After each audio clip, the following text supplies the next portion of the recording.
mbere yuko mvuga ibintu reka ubanze urebe aka video, reka ubanze urebe aka video ukarebe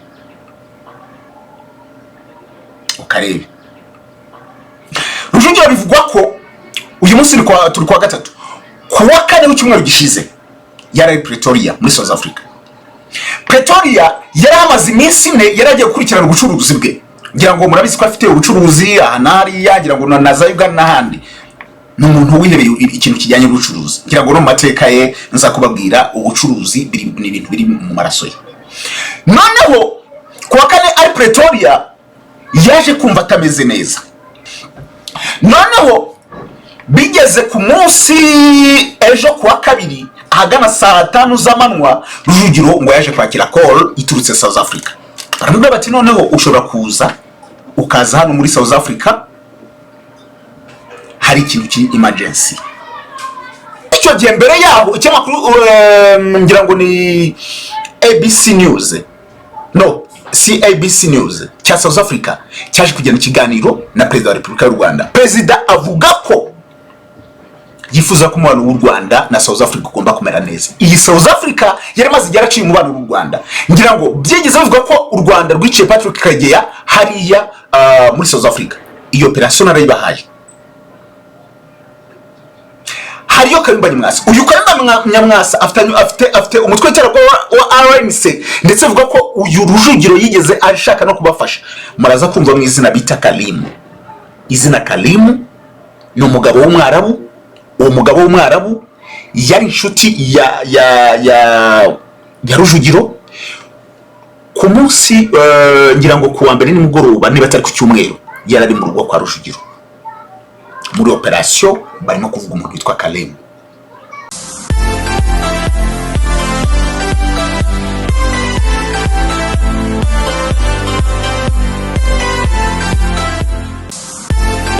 Deka mbifuriza ibihe byiza mwe mwese mukomeje kubana na Kame Official.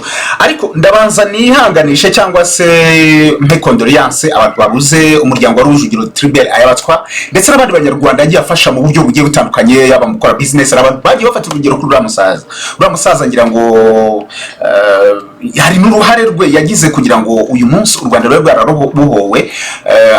Hari umusanzwe yatanze nubwo nyuma yaje kujya mu bindi, ariko ntago byatuma tutamwifuriza iruhuko ridashira. Hari abantu rero bari kuvuga ngo mu by'ukuri ntabwo amakuru y'ubwino urupfu rwa Rujugiro ntabwo aramenyekana, ariko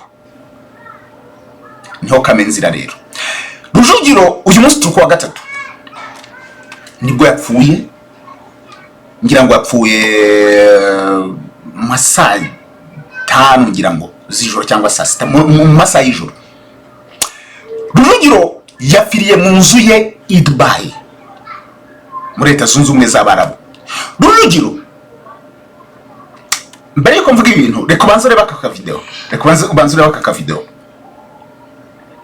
ukarebe.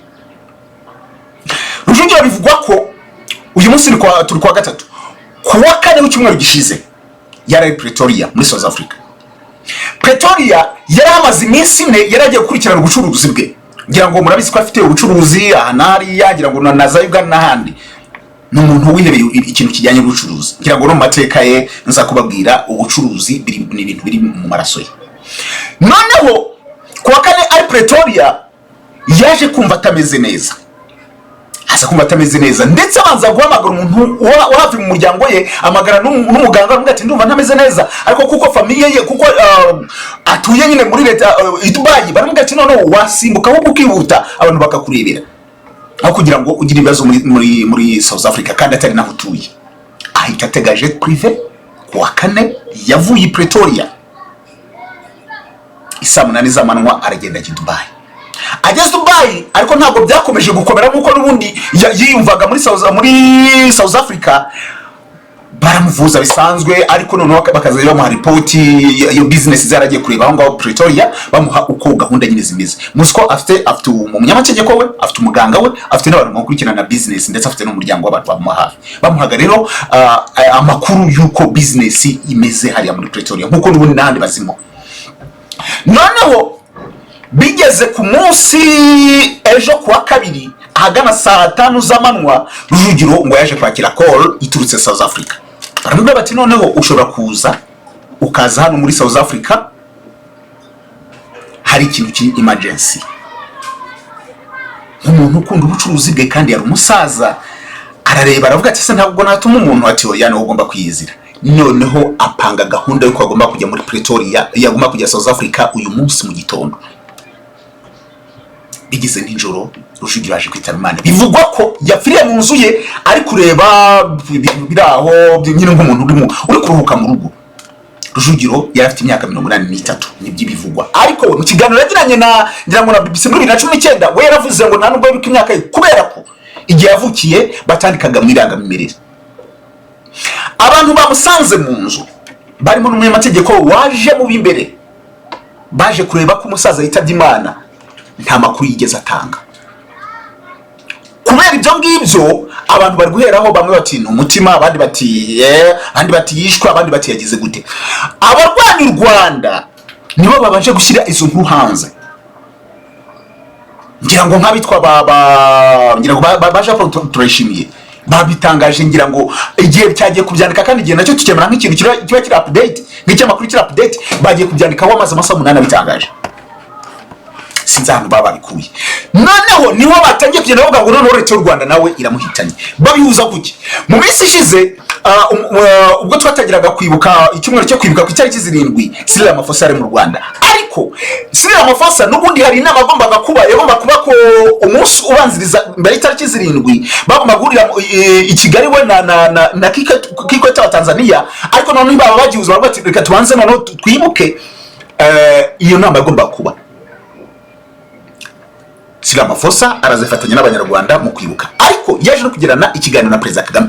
Ndetse icyo gihe mbere yabo icyamakuru ngira ngo ni ABC News, no CABC News cya South Africa cyaje kugirana ikiganiro na Perezida wa Repubulika y'u Rwanda. Perezida avuga ko yifuza ko umubano w'u Rwanda na South Africa ugomba kumera neza. Iyi South Africa yari maze yaraciye umubano w'u Rwanda, ngira ngo byigeze bivuga ko u Rwanda rwiciye Patrick Karegeya hariya muri South Africa. Iyo operation arayibahaye. Hariyo Kayumba Nyamwasa. Uyu Kayumba Nyamwasa afite umutwe w'iterabwo wa RNC, ndetse avuga ko uyu Rujugiro yigeze ashaka no kubafasha. Nubwo Rujugiro we mu magambo ye yaravuze ngo ntabwo ngo akibintu bya politiki ngiki akora, ngo aramutse ngateye ngo umutware wose inkunga nguteswe ya Perezida Kagame ngo ntabwo bwamara niba yaravuze amezi 6 singiramo. We akavuga ko politiki asa no yigiye ku ruhande. Ibyo rero nibyo buriya baravuga bati Perezida Kagame yasabye South Africa ko umubano w'u Rwanda ugomba kugenda neza, ndetse South Africa Perezida wabo uyu munsi ari muri Uganda ifatanye gutya agatoki ku kandi n'u Rwanda. Ngira ngo nabo kugira ngo umubano w'u Rwanda na Uganda nawe ube mwiza, nuko basabye ko RNC ikura icyicaro cyayo muri Uganda. Bishatse kuvuga ngo kugira ngo umubano ube mwiza nuko RNC nayo iri hariya muri South Africa nayo igomba gukura icyicaro cyayo hariya. Rujugiro rero impamvu babihuza nabyo baravuga bati ubundi muri politics iyo ufite ubushobozi cyangwa se ufite abanyamafaranga uburi gutera imbere cyangwa se ibintu byose ukoze biragenda.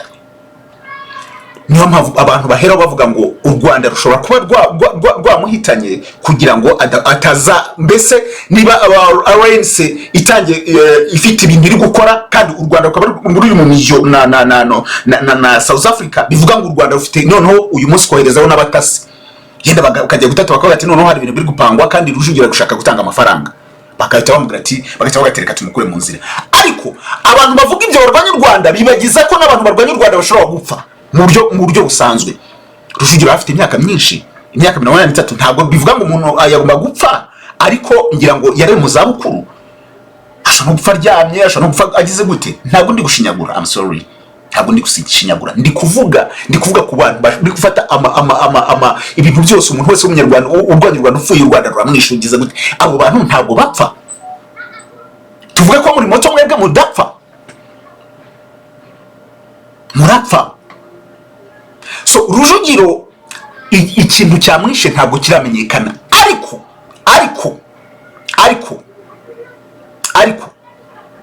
mu bintu nza kugaruka muri operation iza gukurikirana ndi gushakira amakuru, muraza kumva mu izina bita Kalimu. Izina Kalimu ni umugabo w'umwarabu. Uwo mugabo w'umwarabu yari inshuti ya Rujugiro.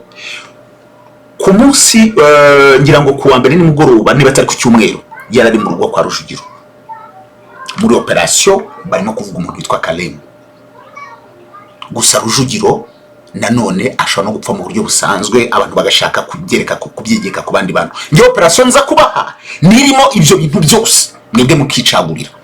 Gusa Rujugiro namwifuriza iruhuko ridashira, ariko abantu rubyiruko, abantu barwanya u Rwanda, ashaka kuvuga ngo umuntu wese upfuye u Rwanda abantu barwanya u Rwanda namwe mushobora gupfa mu buryo busanzwe nkuko natwe twese tuzapfa n'abandi bose bazapfa. Ntabwo rwango kuko umuntu apfuye u Rwanda ruramuhitanye.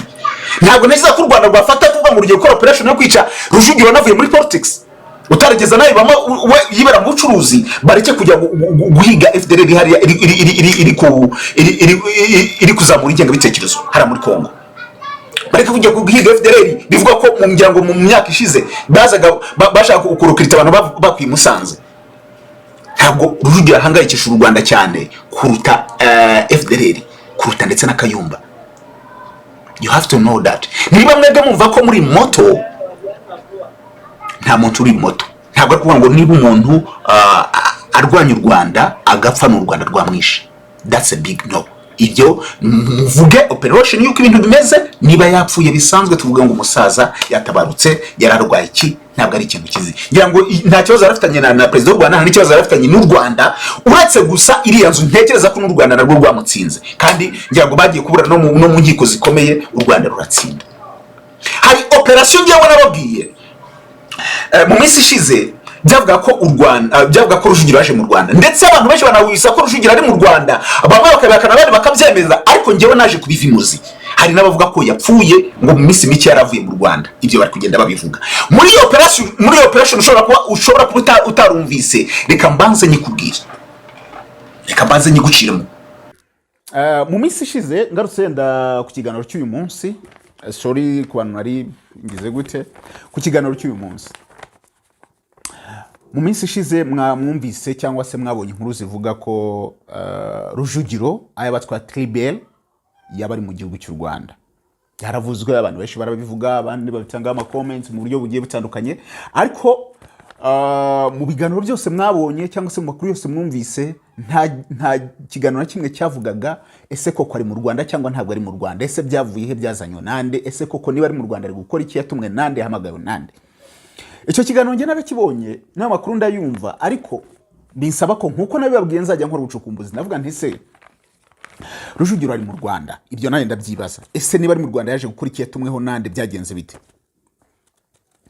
Bihita mbura trace yabyo. Muri icyo gihe nabuze trace yabyo, ndavuga nti okay, nzabishakira amakuru.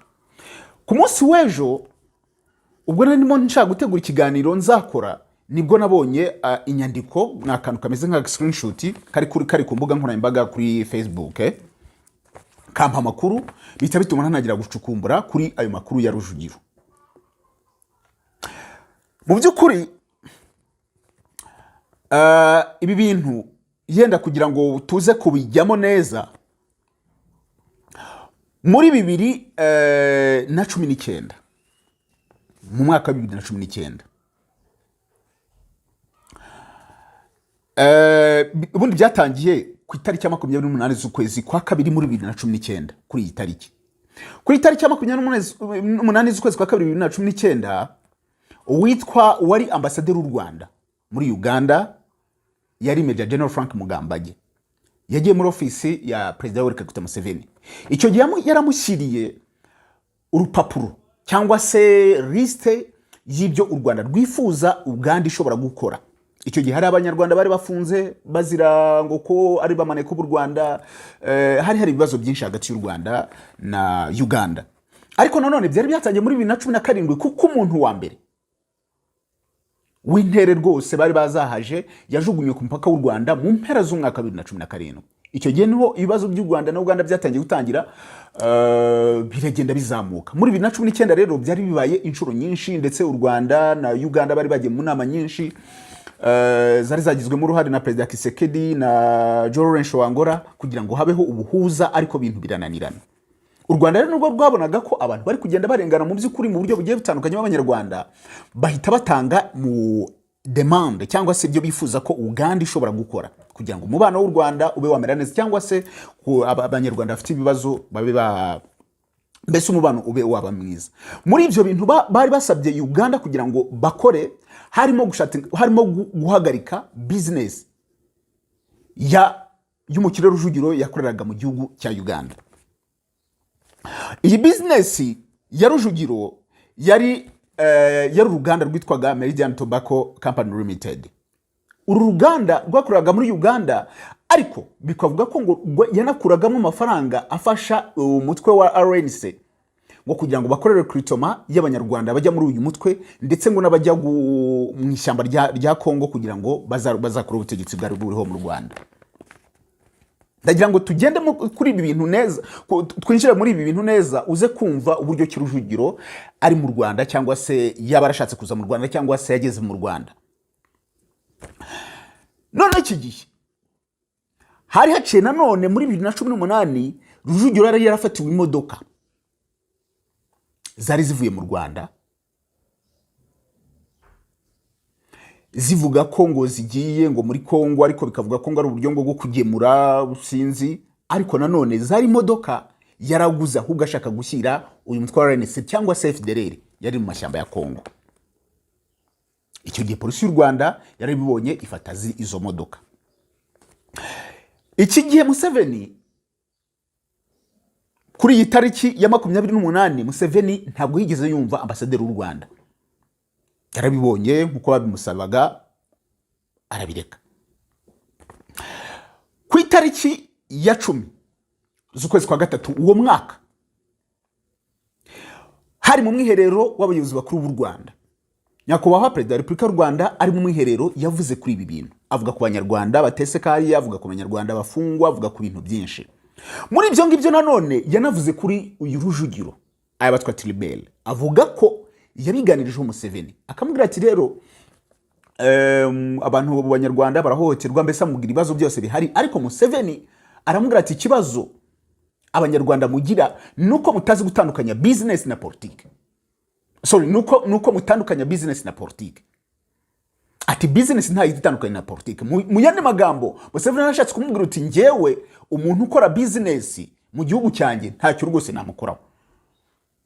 Kubyavugaga ko Rujugiro ngo yatangaga amafaranga menshi muri NLM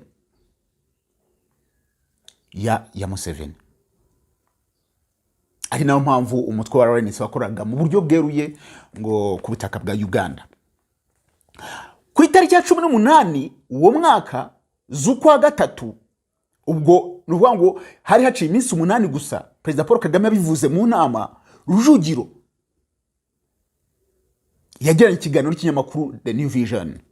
Muri icyo kiganiro Rujugiro avugamo ibintu byinshi cyane. Ni nabwo yavuze ngo aramutse ashatse gufasha abarwanya ubutegetsi bw'u Rwanda, ngo ntago Paul Kagame yamara amezi 6, ntago byamara amezi 6 ngo nyakubahwa atarakurwa ku butegetsi. Icyo gihe bivugiye mu kinyamakuru The New Vision. Muri icyo kinyamakuru Rujugiro yasobanuye urugendo rwe uko yahunze ibintu nk'ibyo ngibyo, ariko aza kuvuga ko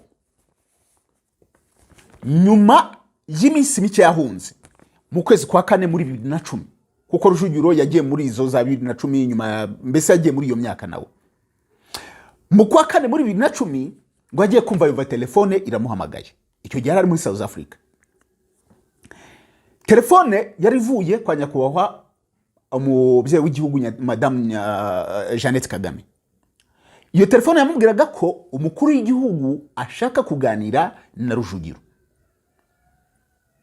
ndetse akamubwira ko agomba kuza bakagirana ibiganiro mu Rugwiro mu Rwanda. Uyu Rujugiro nkwibutse ko ari umuntu wari waragize uruhare, yagize uruhare bivuga ko yagiye afasha umutwe wa FPR Inkotanyi cyangwa se ishyaka rya FPR Inkotanyi na RWE mu buryo ubwo bari bagiye kubohora igihugu. Nawe yatangaga uburyo bw'umusanzu bw'amafaranga, avuga ko nawe yabafashije. ariko muri icyo gihe yarafashaga yari afite nanone uruganda rwakoreraga muri South Africa. Urwo ruganda we yararusize aza mu buryo bwo kugenda atera inkunga RPA, ariko urwo ruganda cyangwa se iyo business yari muri South Africa ayisigira umwana we. Amaze guhunga yese ajya muri ya business yo muri South Africa, umwana we yarasigarananinga, barakomeza barayikorana. Noneho Madame Jeannette Kagame amuhamagaye aramubwira ati ndashaka ko uza umukuru w'igihugu ashaka ko muvugana. Rujugiro aramubwira ati rero ubu ngubu ntabwo byakunda, ndi kujya i Buruseli, hari akantu ngiyemo, icyo akora nzaza mu cyumweru gikurikira iki. None mu cyumweru gikurikiye icyo Rujugiro ngo bitewe na gahunda yari afite yabonye bitaza gukunda ko aza kuza mu Rwanda i Kigali ngabona n'umukuru w'igihugu, ahamagara umubyeyi w'igihugu Madame Jeannette Kagame aramubwira ati rero ndabona cya cyumweru bitaza gukunda, ahubwo twafata indi tariki. Ngicyo gihe ngo we uko yavugaga mu byanditse mu kinyamakuru The New Vision, we avuga ko icyo gihe byanarakaje nyakubahwa Madame Jeannette Kagame, akamubwira ati ntabwo rero wowe ugomba guhindura amatariki uko byishakiye, ubwo gahunda reka tunayireke. Kuva muri 2010 kugera 2012 ntabwo bari bakivugana, nta n'uwari ugihamagara undi kuri telefone, gahunda yisirangira gutyo. Muri 2012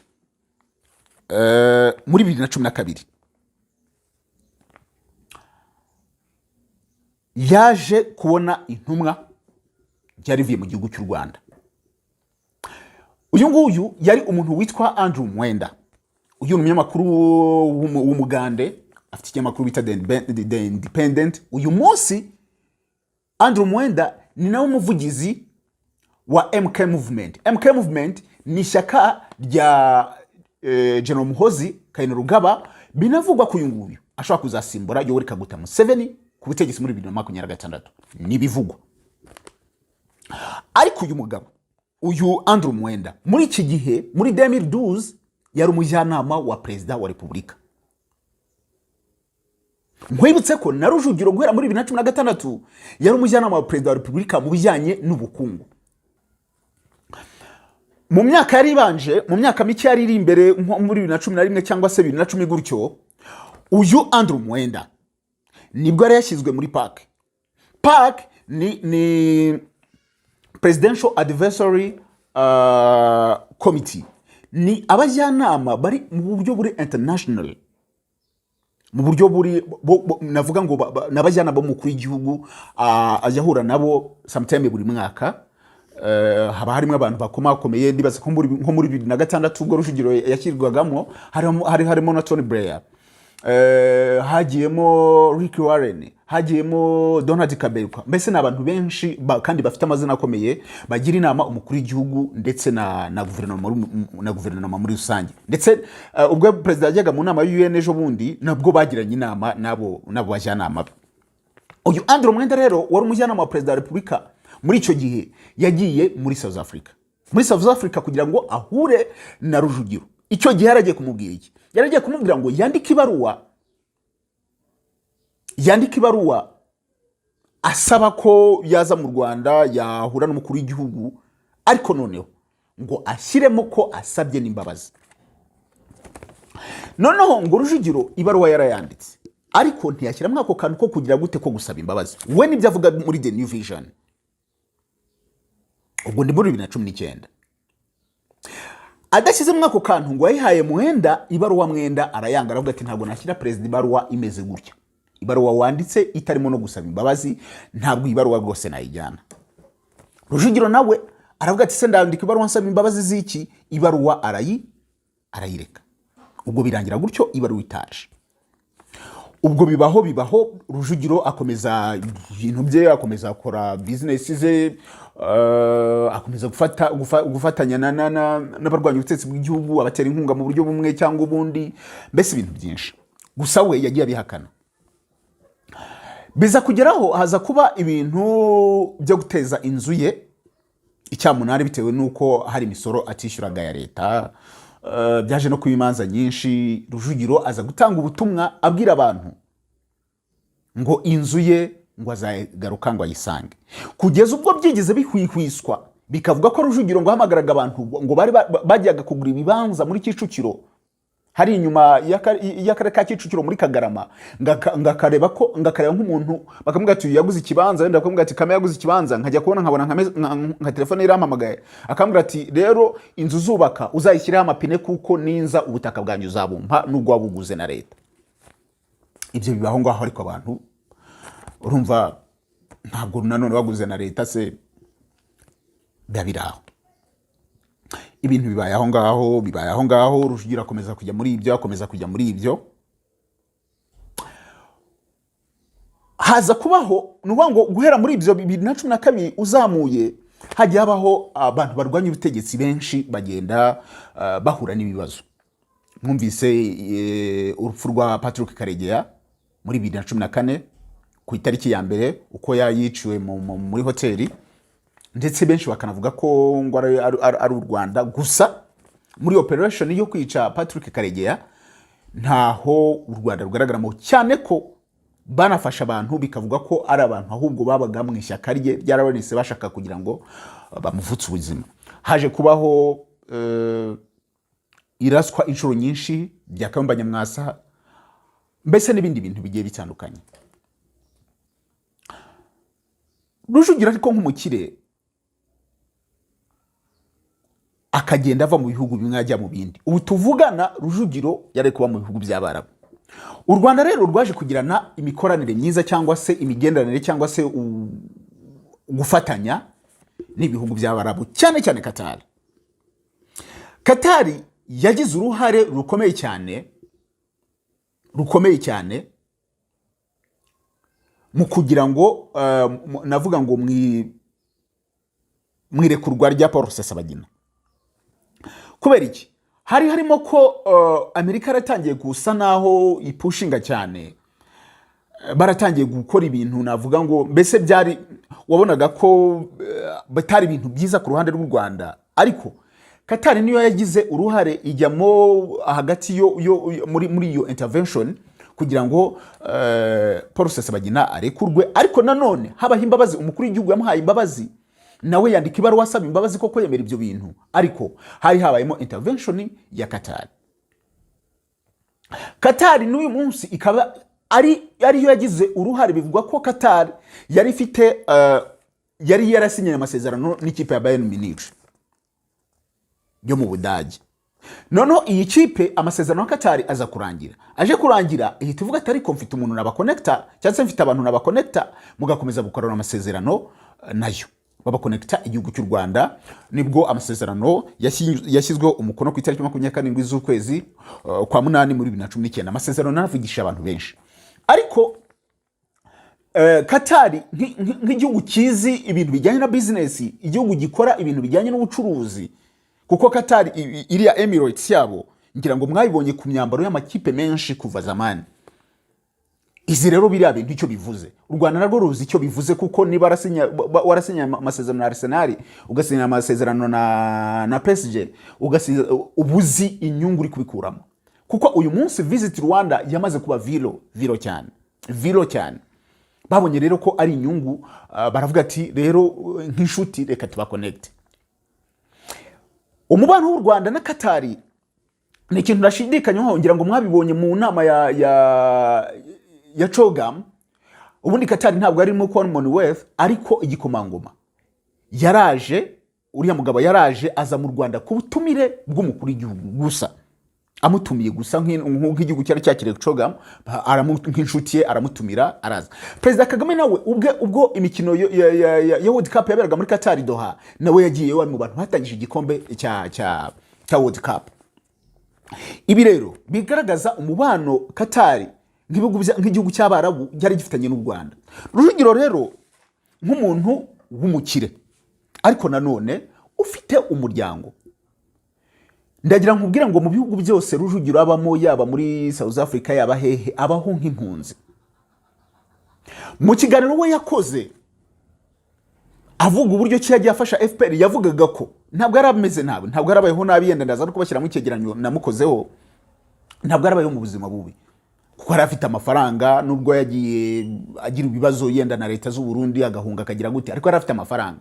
So impamvu yaje gufasha FPR kugira ngo ifate ubutegetsi nuko bari barahejwe inyuma y'igihugu, akabona ko afite umuryango, afite abavandimwe, afite iki bagomba kuza mu gihugu. Icyo gihe none nta nubwo yararasaza cyane, ngo akene nawe igihugu. Rujugiro nk'umuntu ufite ibikorwa, nubwo afite ibyo bikorwa mu Burundi, mu Uganda, muki ubu uyu munsi bashatse banabifata bakavuga bati ibi byose ni ibyacu, turakwirukanye. Iyaba yari afite nk'inzu muri Uganda, yenda Uganda bakamubwira ati hari imisoro udatanga, inzu yawe tugiye kwiteza cyamunani, ntabwo ari kujya kurega cyangwa se avuge ngo erega ngo ubutegetsi ngo nimushaka muyifate ngo ubundi ngo nzaza ngo iyo nzu nyifate. Ntabwo yari kubivuga. Kubera icyo atari kubivuga ni ukubera ko igihugu n'ubundi yaba arimo kitaba ari igihugu kiwe. Muzi ibintu byabaye muri 2013 ku banyarwanda bari batuye muri Tanzania, some of them bari n'impunzi baje kwirukanwa, birukanwa nta n'igipfumuye babahaga. Mwabonye ibyabaye ku banyarwanda babaga Uganda, nabo birukanwaga nta n'urupfumuye babahaga. Business iki ari cyo cyose ufite barakwirukanaga ntagire n'igiceri, ukaza wambaye silipa. Bivuga ngo iki nuko ntabwo uri umunyagihugu, uri impunzi nyine. Ngo aho yajya hose amafaranga yose yaba afite n'ubundi ni impunzi. Rujugiro rero nk'umuntu mukuru, nk'umusaza ufite imyaka myinshi, uri gusaza agenda aravuga ati abana banjye ngomba kubasiga ahantu heza. Hari abantu benshi, iyo nyandiko nakubwiye nabonye benshi bagendaga bavuga bati se Rujugiro aramutse aje mu Rwanda, ninde hagati y'u Rwanda na Rujugiro, ninde wabaregeye undi kugira ngo asabe imbabazi, cyangwa se uwaba arakeneye undi kugira ngo azi. Ku ruhande rw'u Rwanda nabwo u Rwanda rushobora kuba rwamukenera rukavuga ruti buryo umuntu w'umukire nanone, kuko politike cyangwa se ubutegetsi nanone akenshi baba bugomba kuba bufite abantu bafite amafaranga cyangwa se n'ubushobozi. Just power, iyo bavuga power hazamo power ziri politike, hakazamo ariko na power n'amafaranga, hazamo n'amafaranga. Nk'umuntu uri hanze ufite ibyo bintu byose, gufasha abarwanya ubutegetsi bishobora kuba byagira ikibazo runaka, nubwo yenda byamugora, ariko nanone ntabwo byabura akantu gatoya bihungabanya u Rwanda. Niyo mpamvu u Rwanda narwo rushobora kuba rwavuga ruti uriya muntu ashobora kuba yadutera ikibazo mu buryo bumwe cyangwa ubundi, reka nawe tumurokirite.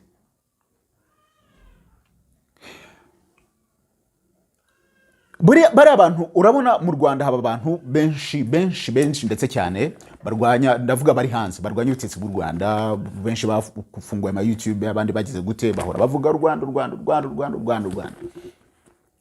Ariko navuga ngo mu buryo ngewe uko mbibona, bari abantu ntacyo baba babwiye igihugu. Kuvuga ngo naho Imana ari hariya ari kuri YouTube bahora avuga nge mbona ntacyo batwaye igihugu.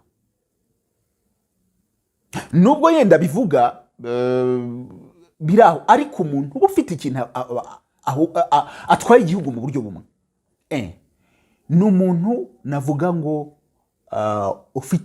uri mu rwego rwa gisirikare, uzi ibintu bya gisirikare, ni umuntu ufite amafaranga, ni umuntu w'umunyabwenge. Kubera iki? Ntabwo wavuga ngo uwitwa Patrick Karegeya nk'umuntu wari umutasi wo ku rwego rwa nyuma, wari usigaye ajya gutoza ingabo zo muri Somalia niba atari muri Eritrea, uvuga ngo nta kibazo yarateje u Rwanda. Ntabwo wavuga ngo Kayumba Nyamwasa uvuga ngo ni umuntu uri aho ngaho gusa, ngo uri aho ngaho uciriritse. Kayumba izi ngabo yazikoreye amarazizi, yinjiranye nazo, yabaye umugabo w'ingabo, mbese azi tactique zose. RDF koresha nubwo wenda zagiye zihinduka, ariko arazizi, barabanye. Ugiye ku mafaranga, nabo bazi uburyo ki amafaranga cyangwa se abakire babafashije mu buryo bwo kugira ngo bagire kugura ibiryo ku rugamba, kugira gute. Abo ba Rujugiro, abo ba Sinapol bazi mbese imbaraga z'amafaranga uko zari zimeze. Icya gatatu, bazi ubuhanga cyangwa se abantu b'abahanga b'abanaliste. Niyo mpamvu ukurikiye operation y'ukuntu Evode Uwizeyimana yaje mu Rwanda, usanga n'umuntu wajyaga kuri BBC agakonvenka abantu bose bumva BBC, agatsinda abantu navuga ngo muri debate, agatsinda abanyarwanda, kandi abanyarwanda ari kubatsinda mu mategeko bubwabo bari barakoze, akaba ari yabatsindamo. Niyo mpamvu Evode haje kubaho ko Inyumbayire, nyakwigendera Inyumbayire Arusia, yagiye rwose akamuganiza akamubwira ati se kukiri umwana waje ugakorera igihugu cyawe. Nuko bumvaga afite ubuhanga, afite ubumenyi.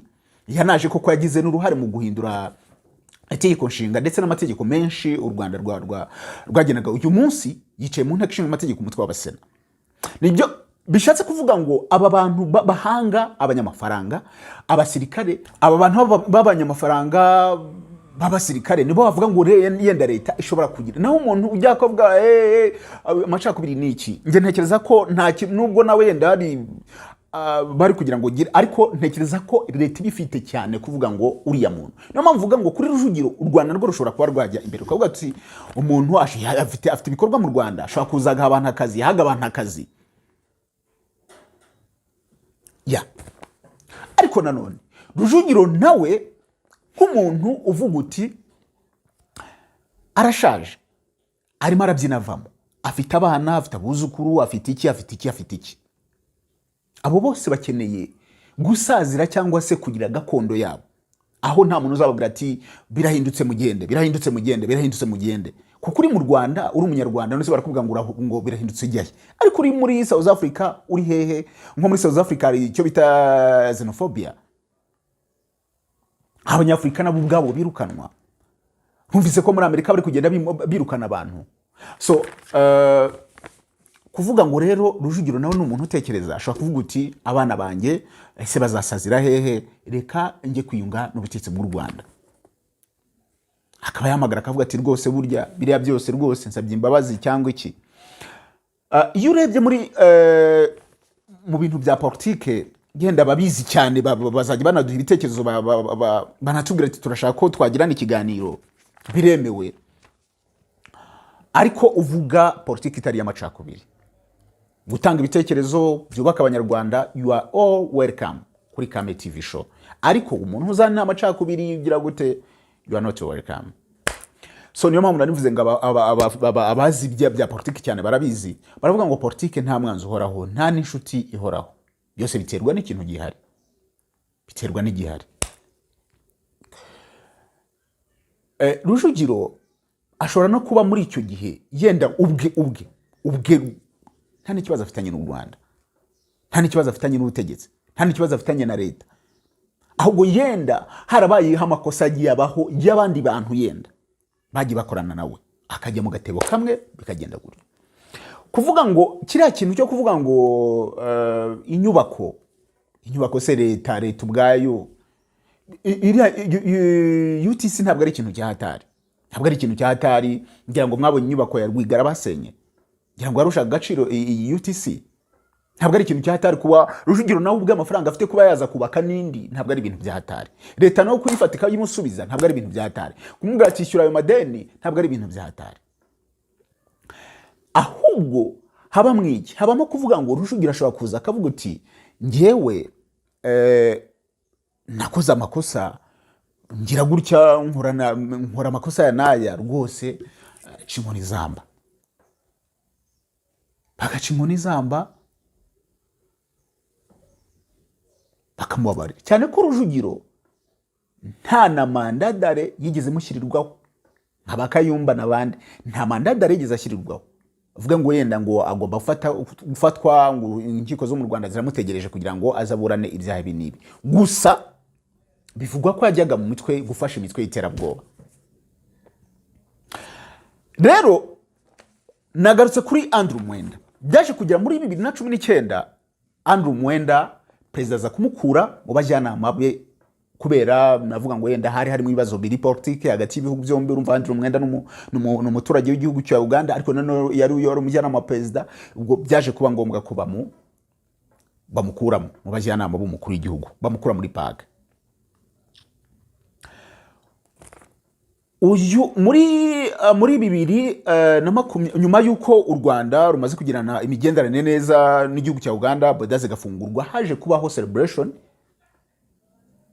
celebration ya Muhozi, ya birthday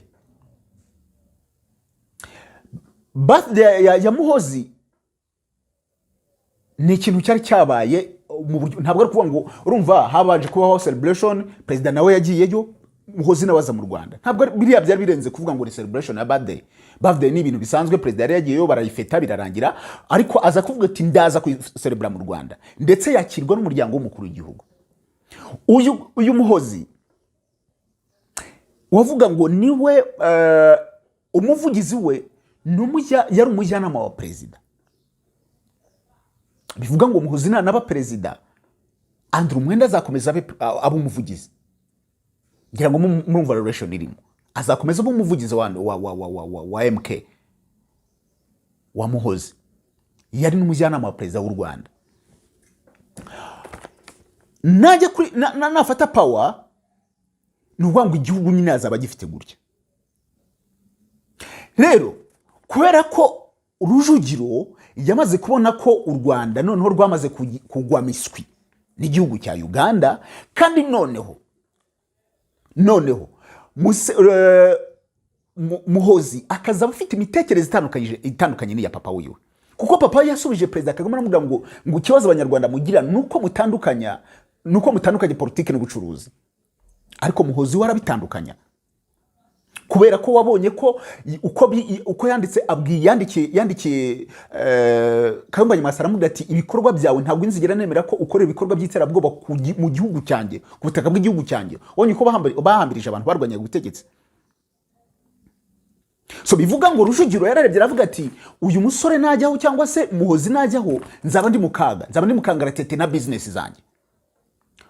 Museveni twajyanagamo neza nkamuha amafaranga ashyira muri NLM, azaba yahindutse, hazaba hagiyeho indi mitekerereze. Ntabwo ari kuvuga ngo niba Muhozi azajya ku butegetsi bivuga ngo imitekerereze zizaba ari nk'iyase, hoya. Niyo mpamvu njyewe Rujugiro yaje mu Rwanda ariko ari mu buryo bwo kwigura. Ntabwo nabyemeza ko ari mu Rwanda, ariko niba yaranaje yaje mu buryo bwo kwigura, yaje mu buryo bwo kugira ngo rwose yongera ababarirwe n'umubyeyi, ndetse no mu minsi izaza ubutegetsi bwo muri Uganda bumaze guhinduka, afite ibikorwa avuga ati bimeze gutya, ikibuga navuga ngo kiri hafi y'u Rwanda, azaba ari safe, akomeza akora ubucuruzi bwe. Ntabwo ari we wanze gukora ubucuruzi no mu Rwanda, ariko aba ari safe mu buryo ubwo ari bwo bwose. Nawe regagira abajyanama bashaka ko barebye imbere bakamuga ati rero harabura imyaka 2 gusa kugira ngo ubutegetsi muri imyaka 3 gusa kugira ngo ubutegetsi muri Uganda buhinduke, genda mu Rwanda ukubita amavi hasi muri village Urugwiro. Uriya musaza tuzwara umunyembabazi azirahita kubabarira. Ibyo nawe arabizi, barakoranye. Ntekereza ko iri inyubako cyangwa kubacuruza ibyo ngibyo ntekereza ko ntacyo bitwaye ubutegetsi bw'u Rwanda. Kubacuruza ntabwo ari amavuga ngo ntabwo arusha amafaranga ubutegetsi, ntabwo arusha iki, ahubwo nuko ayo mafaranga uko ayakoresha ayaha abantu navuga ngo barwanya ubutegetsi. Rujugiro ntabwo ari umukire wa mbere ufite amafaranga. Hari umugabo ufite company bita ni Telecel wo muri South Africa, nawe wari ufite company Telecel sinzi, ngira ngo yaranafite Rwanda Cell. Niwe muntu bivuga ko afite amafaranga menshi mu gihugu cy'u Rwanda, cyangwa se mu Banyarwanda babayeho. Niyo muntu uvuga ko afite amafaranga menshi, ariko ntabwo uzamumva mu majwi y'u Rwanda bavuga ngo this and that. So impamvu Rujugiro bamuvuga nukubera ko amafaranga ye nibyo ni menshi, aranacuruza, ariko noneho akagira uruhare aha amafaranga abantu barwanya ubutegetsi. Nicyo kibazo afitanye n'u Rwanda. Rero Rujugiro yasomye ibyo bihe aravuga ati uyu muntu ugiye kujya ku butegetsi muri Uganda ari naho base yangiri, akaba afite umuntu w'umujyanama cyangwa se umuvugizi wahoze ari umujyanama wa Perezida mu myaka myinshi ishize, yanaje kundeba arambwira ngo usaba imbabazi ndanga, bizankoraho. Agahita avuga ati reka ngende njye gusaba imbabazi. Rujugiro igihugu cye n'u Rwanda, nta muntu ubihakana, umuturage w'u Rwanda. Ntekereza ko buri munyarwanda wese ushatse gutaha u Rwanda ruri open, ntabwo ari nka bya bindi yenda ko byo kuvuga ngo ikirahure cyuzuye amazi buri muntu wese ushatse gutaha yataha, buri muntu wese ushatse gutaha yataha. Rujugiro rero nawe ntekereza ko baravuga ngo ndashaka gutaha yataha, cyane ko ari umuntu noneho we wigerera ushobora gufata telefone agamagara umukuru w'igihugu cyangwa se agamagara nyakubahwa Madame Jeannette Kagame. Ni umuntu uri ku rundi rwego, uri ku yindi level, ni umuntu uri ku yindi level, n'abandi bose bemerewe gutaha, abafite amakosa babazwa bakayabazwa, ariko buri muntu wese yemerewe gutaha. Rujugiro rero nta manda dare imuriho, nta kuvuga ngo hari ibyaha uretse kumushinja ko akora n'imitwe irwanya ubutegetsi. Ashobora kuza akavuga ati yenda nabahaye naye, ariko byari nibi mbese nta wamenye ibya politike. Ariko ntibigutangaza ko mu minsi ishobora kuza, ntibigutangaza ko mu minsi igiye kuza dushobora kumva rwose Rujugiro yahawe umwanya mu buryo bumwe, cyangwa se yongeye kuza rwose imitungo ye yanayisubiranye, cyangwa se byanagize gute. Byose ni abantu babikora, yaba abacamanza ni abantu, leta ni abantu, nako nguko biba bimeze. Mu kiganiro yagiranye na The New Vision nababwiraga, yaravuze ngo bari bamuhamagaye baramubwira ngo aze abe umusenateri mu Rwanda. Ntabwo byagutangaza rero, ngewe bibaye ntabwo byantangaza, kubera ko izo analize nawe n'umuntu mukuru ufite ureba impact, akavuga ati ibyabaye uko niruka, azi uko yirukanwa mu Burundi ku butegetsi bwa Bagaza, arabizi. Aho rero agenda yirukanka n'ubundi bishobora kubaho. Rero ashobora no kutaza mu Rwanda direct, akavuga ati nashobora kugera mu Rwanda nihutiyeho ngahita mfatirwa ku kibuga cy'indege Kanombe ngafungwa. Akavuga ati kuko nzi neza ko u Rwanda rukorana na Qatar, kandi mu bihugu by'Abarabu nkorero business, reka negere Qatar nyisabe ko Qatar ikamufasha. Agamagara Qatar ikamufasha guhamagara umukuru w'igihugu Perezida Kagame, ikamubwira ati hari umukire wawe ushaka ko mwiyunga, kandi Qatar yo ni abantu ba business bazi uko business ikorwa, akamubwira ati ibyo ngibyo mwabikura mugakorana business. Ibyo rero ni inzira zose zishoboka. Ntabwo rero ari igitangaza buriya rero amakuru rero yavuzwe, baravuga ngo nta mundi urivugira ubusa. Kuba Rujugiro yaza rwose akaza mu Rwanda, nge nta gitangaza cyo mbibonamo, ko abantu bavuga ngo ninde wegereye undi, yaba u Rwanda rwamwegera nawe ubwe yarwegera. Ariko side navuga ngo side uwakwegera undi cyane nabona ko ari Rujugiro, kubera ko Rujugiro ni umuntu ufite ibyo akeneye cyane kuri leta y'u Rwanda kuruta ibyo u Rwanda rumukeneyeho. Yego yafasha u Rwanda tukazajya tuba, ariko we hari ubwo izo base zose, hari ubwo erega u Rwanda ruzagera ibihugu byose abantu buyenda bazaba biyobeye, ugasanga ni inshuti z'akadosohoka, ni abantu b'imbere, ni abantu bandani baretse u Rwanda. Rujugiro rero ni ufite ikintu ashobora kuba yasaba u Rwanda kuruta uko u Rwanda rwo rwamwegera.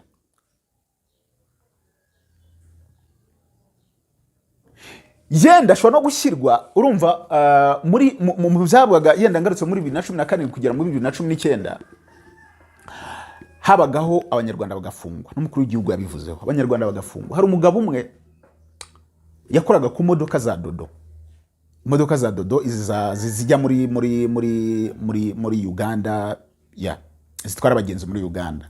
Yari umuntu wakoraga kuri izo modoka, aza kujya Uganda, agenda kuri izo modoka akagaruka, akagenda akagaruka.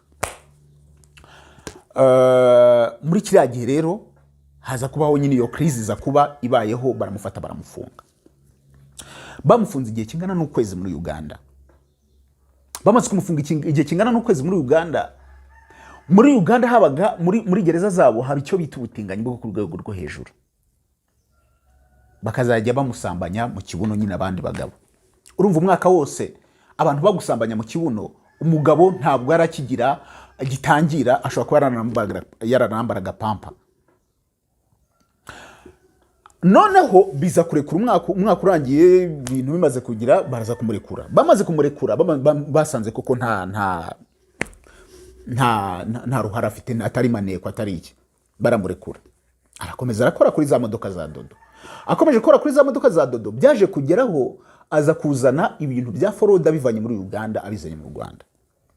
U Rwanda baramufata baramufunga. Bamufunze umugabo ngo byibura kabiri mu isaha yabwiraga umufisa njyana kuri toilette bose bari bamuzi abantu bafunga ni umusore wabiduhagamwo mo story atubwira ati sha ntago mufisi nayenda bakorana nawe batagira ariko ni umugabo w'inzobe abamuzi reka umugabo w'inzobe ufite akantu kagahara iwe aho atuye nyine na famiye ye atuye Kabuga akora ku modoka za dodo zijya Uganda banza zinajya Kenya sinzi yego no mugabo rero nivyo byamubayeho umugabo ahura n'ibyo bibazo urumva rero hari abanyarwanda hari nabagiye bapfangira ngo arabapfuye bakaza bamujyana kwa muganga gapfa harabapfiriyeyo harabagize mbese ibyabaye ni byinshi cyane ariko ibyo byose byari bifite izingiro kuri Rujugiro n'abandi bantu barwanya ubutegetsi kuko nibo bavugaga ngo uriya bakaba pointinga kuko wanze kujya mu byo bashaka bagahita pointinga ati uyu muntu niba adashaka gukorana natwe ugakorana n'u Rwanda niba adashaka kugira gute ugakorana n'u Rwanda bo nibyo rero byagiye biba abanyarwanda barateseka abanyarwanda bahura n'ibibazo byinshi cyane bikomeye cyane hari mu gihugu cya Uganda ibyo byose rero bikaza kuri Rujugiro asabye imbabazi yasabira n'ibyo ngibyo kuko urumva byazagamo bikagenda bihura gutyo ugasanga nawe yenda yarafite mu ruhare ariko burya mu bijyanye na politike barakuvuga ngo umuntu ni umukire ndabwiza ukuri man iyo uri umukire uri umukire sinkubeshye uretse na Rujugiro ntekereza ko nakambanye mwasa washyiriweho ibihano wakatiwe imyaka 24 aramutse asabye imbabazi akavuga ati ndaje nsabye imbabazi bamubabarira ngewe ndabihamye kubera ko impamvu bamubabarira kubera ko ibi ngibi hari biba birenze politiki hari biba birenze none se ko Rusesabagina wagize uruhara abantu bagapfa bangahe n'uyu munsi abantu bagifite ingaruka z'ibikorwa bye bagihura nazo ko yababariwe niyo mpamvu mpera nkavuga ngo bababarirwa ntabwo ari ibintu byahatari uretse na Rusesabagina bakoze genocide nabo barababariwe ngo nuko ni leta y'ubumwe n'abantu nyine imbabazi ziba ziri imbere kandi ko kumukuru w'igihugu agira imbabazi noneho abantu bakoranye ntekereza ko ari ibintu rero bitakabaye bibi gitangaza ngo abantu bacigiko bavuga ngo Rujugiro kuza mu Rwanda agasaba imbabazi nge numva atari gitangaza nko nabonaga abantu bari kubikomentingaho uyu munsi kandi bimaze igihe ngese ngo ninde wasabye imbabazi ninde wegereye undi ninde wagize gute uwasaba imbabazi wese ntabwo leta yasaba imbabazi nako ni Rujugiro yaza agasaba imbabazi leta yamwegera byose byashoboka ni ibintu byashoboka ni ibintu byaba bitari ibintu by'igitangaza ugiye ureba kuri mu masenari yagiye yenda mu manza z'u Rwanda cyangwa se mu bibazo byagiye biba ku Rwanda ntabwo byaba ari igitangaza ariko ngewe impamvu umubusesenguzi bwanjye mbona ko Rujugiro ibi bintu byo kuvuga ngo yaranaza atari nduru yavugiye ubusa nubwo mu Rwanda kubona amakuru ari ibintu biba bigoye cyane ariko Rujugiro rwose yasomye ibihe aravuga ati ubeze yangira muri Uganda muhozi amaze gufatana amaze kwita Perezida Kagame anko wari umujyanama wa Perezida Kagame ubu ni umuvugizi wa muhozi ejo bundi najya ku butegetsi ntabwo nzamukira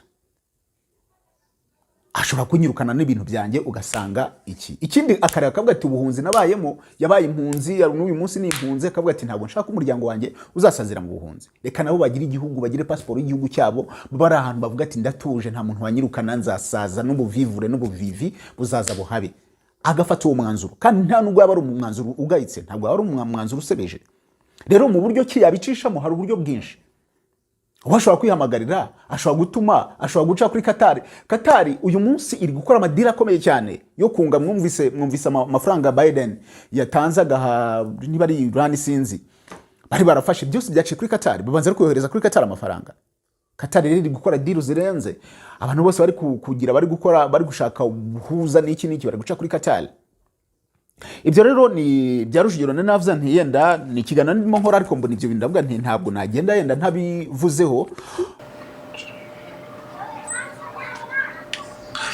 icyo icyo kiganiro ngira ngo kimaze amezi 3. Icyo gihe bavugaga ko u Rwanda Rujugiro yashoboraga kuba ngo yaraje mu Rwanda, ariko yaza mu Rwanda yagira Rujugiro nawe nk'umuntu warugeze mu gihe cy'izabukuru, nawe ntabwo erega hari igihe kigera ko bwati n'ubundi ariko bundarwanira iki. Rujugiro akeneye ko abana be bamagira igihugu, yahoze mu buhunzi igihe kinini. Ntabwo ari umuntu rero kuba yaza mu Rwanda akiyungana his excellency, ntabwo ari ikintu kibi, nta nubwo yabatekereje nabi, kuko buri wese yifuza ko umuryango we wasazira mu gihugu. Niyo mpamvu abasaza barwanye bangaba baje kurwana benshi bari banafite akazi keza mu bihugu bari barimo, ariko kuza mu muriro w'amasasu nuko bashaka kuvuga ngo reka tugire igihugu. Rujugiro ntabwo niba koko aranaje mu Rwanda nubwo nta bimenyetso bihari, nyuma y'iyo operation nkubwiye ntabwo byaba ari igitangaza kuvuga ngo Rujugiro yaje mu Rwanda. Ariko ntabwo apfuye mu Rwanda. Rujugiro mu minsi ishize nabwo yarari South Africa muri Pretoria, ndetse kuba yapfuye nta hantu na hamwe nta twese y'u Rwanda ihari. Ndabashimiye, amazina yanjye ni Chris Kamere.